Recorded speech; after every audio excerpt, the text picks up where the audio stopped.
Në 2022 unë kandidova për primaret për Bashkinë e Tiranës. Dhe bëra fushat në gjithë Tiranën dhe një nga takimet ishte fushata tek Fresko. Dhe unë nuk e dija, kryetari i degës së Freskut më thot që unë kam detyrim për babin tënë dhe mamin patjetër. Po pse i themë? Se thot, ne ishim shumë të varfër, thot, dhe kur unë shkoja merja një panine, mbam mend se ishin ato paninet, dhe thonë të bardha për mamin, edhe kur s'ishte rrema, fshihej edhe fuste salqite. Dhe unë kur dilja në rrugë shikoja që paninja nuk ishte thatë, po ishte me salqice brenda. Dhe në fakt të virtyt që unë e vlerësoj shumë ke prindrit e mi, ti e ke këtë? E kam shumë. Na thoj një shumë që ke futur një salqice dikujt? Ndihmoj shumë, por nuk dua, sepse bamirësia nuk përmendet. Nuk e përmend? Pa fund ndihmoj. Bën. Po dua të përmend një gjë që ma din të gjithë dhe më thënë, ata që së njohin, më në vërtet, thonë kjo është radikale, është e fortë. Unë mund të shpëtoj deri në 150-200 qenë në vit. Ushqej qenë dhe macet e rrugës, po.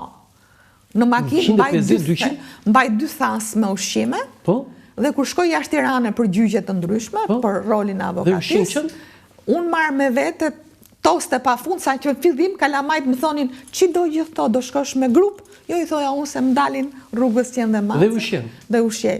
Kam pas një shtëpi, këtu tek ish bloku vilave, ndërkohë tani kam lëvizur, u bën 3 vite, dhe aty kisha mësuar një... Sa qenë kënë shtëpi? Kam 203 mace brënda.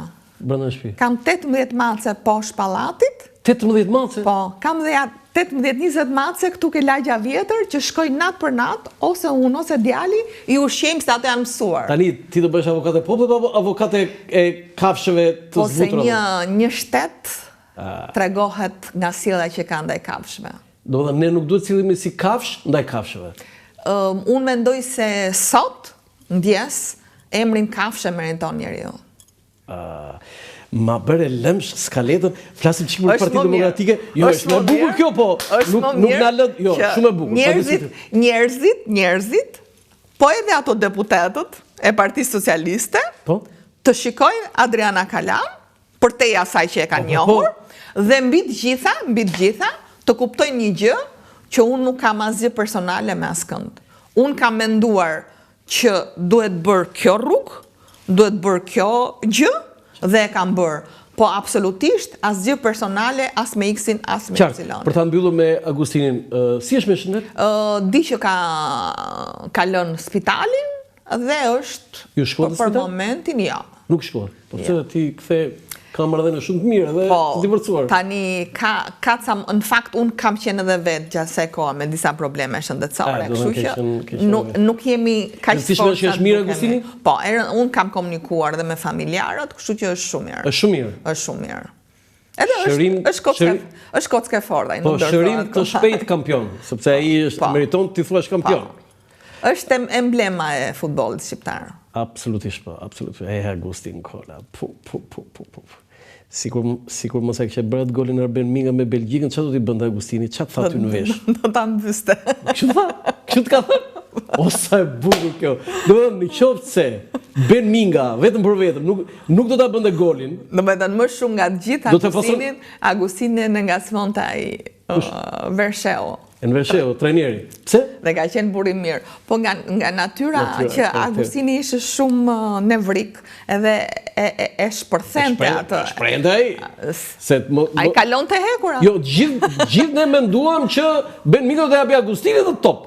Ai jam shtolli gol. Se imagjino, aty do ta mbyste. Do ta mbyste, domethënë. Por gëzimi Agustinit ato momente. Megjithatë Agustini pavarësisht momenteve që kishte në fush, me çunat e Tiranës ka shku shumë mirë edhe jashtë. Edhe gjithë Tirana e donte. Dhe unë me të drejtën edhe do gjithë Tirana. Edhe i du fort gjithë ato çunat, edhe Agustini e ka përjetu shumë keq largimin e Benit, sepse iku në një moshë shumë tre dhe iku sa po u stabilizua pak.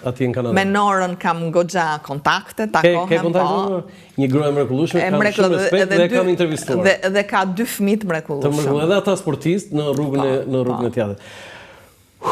Vim te PD-ja. Po çfarë do themi për PD tani me këto gjëra kaq bukura që the ti? Kështu që mos themi gjë fare. Jo, do thuash ti tani, zonja Kalaja, tani më thuaj diçka mua se që hum, e ka fajin e Dirama, ore, e ka fajin Partia Demokratike, ka nuk faj Partia Demokratike, apo edhe ti kështu do thuash? Jo, unë nuk mund të them që ka faj Partia Demokratike, se me këtë sistem që është ngritur për zgjedhjet, edhe Donald Trumpin të marrësh, ta sjellësh. Po kush e bëri sistemin?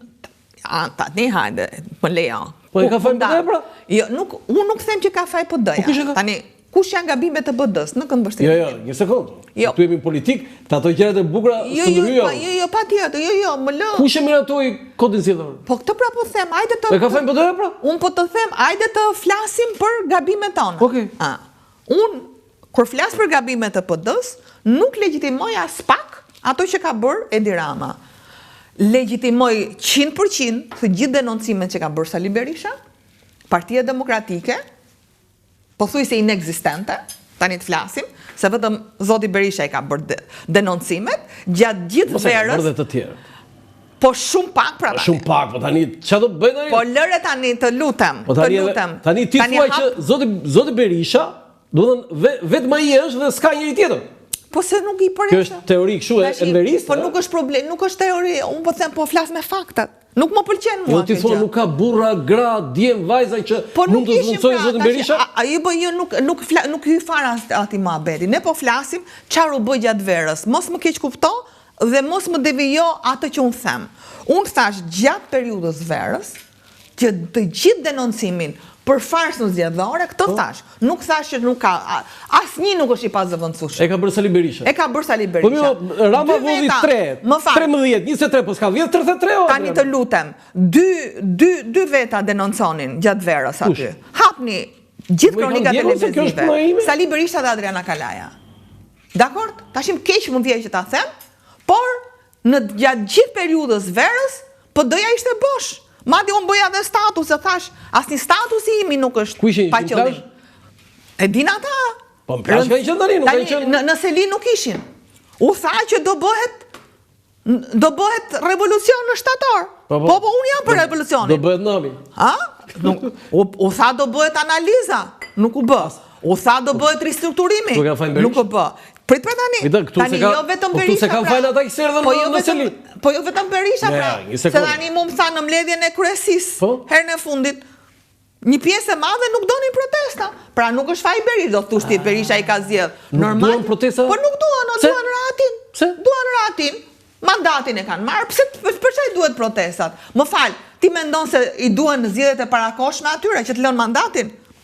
Nuk i duan. Prandaj them unë këtë problem kam, që një pjesë e mirë e asaj që ndodhi me 11 maj, është kodi zgjedhor, që për mua këtu është gabim maksimal i Partisë Demokratike. Po ç'të thuaj Berishës ti? Sta zë goja kështu ta kritikojë Berishën, no? Po jo më nuk më...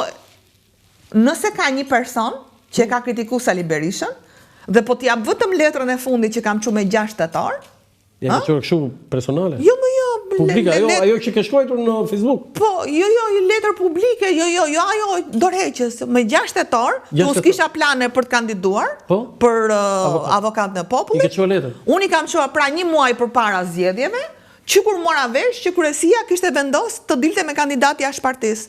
Unë si kryetare e gjykatës partisë, i kam çuar një letër të detajuar, do vi momenti që do ta bëj dhe publike, madje disa media dhe e bën, nuk e di nga e morën.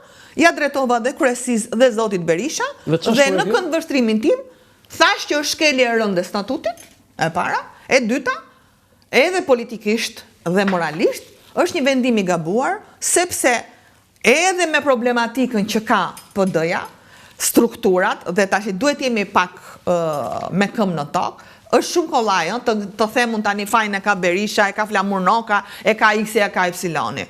Tash ne duhet jemi me këmbë në tokë. Unë mendoj se shthurja e strukturave të Partisë Demokratike e kanë afatin më të hershëm, janë që me 17 maj të 2017-ës, kur Lul Basha bëri atë marrëveshjen e famshme, që ju dha edhe gjysma e qeverisë, por ndërkohë ju e patë shumë mirë se si u bojkotuan zgjedhjet e 2017-ës nga vetë demokratët, se ndryshe nga socialistët, të cilët e quajnë veten pjesë të celulave, ato e kanë për krejari kur i thua patronazhist. Janë të tilla ata që ata e pëlqejnë se pëlqejnë Edi Ramën, janë rresht.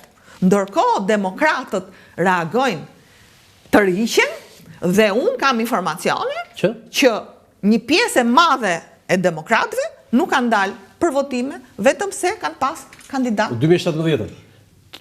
Në 2017-ën për marrëveshjen janë 250.000 dhe nuk janë pak. Janë 250.000 demokratë që mungojnë në votat e 2017-ës.